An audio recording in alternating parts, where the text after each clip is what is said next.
Here I am this morning. We're near Curran Park, near Bamber Bridge. Beautiful wildlife place. And look,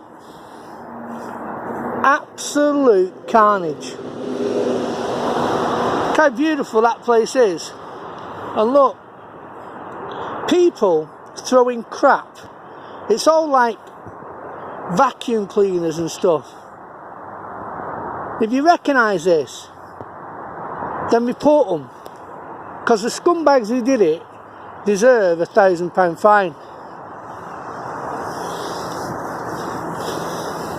I mean, look at it. Look at the state of that. Absolute pathetic. Somebody in a van's pulled up and just dumped a load of Dyson vacuum cleaners.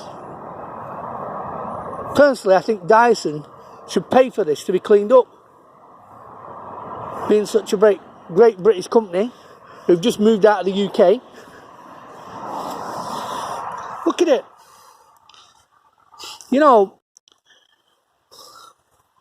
we work our guts out trying to keep places tidy, and then I'm just riding past this place on my bike, and this is what you get. I mean, seriously, people who did this aren't normal people. You've got to be a nutter to do this.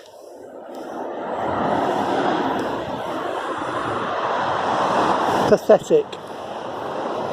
That's why we come out at weekends and we try and clean places up so that little kids can come out and enjoy the countryside. And then you get complete dickheads who do stuff like this. So if you recognise any of this and you paid someone to take it away, then do something about it.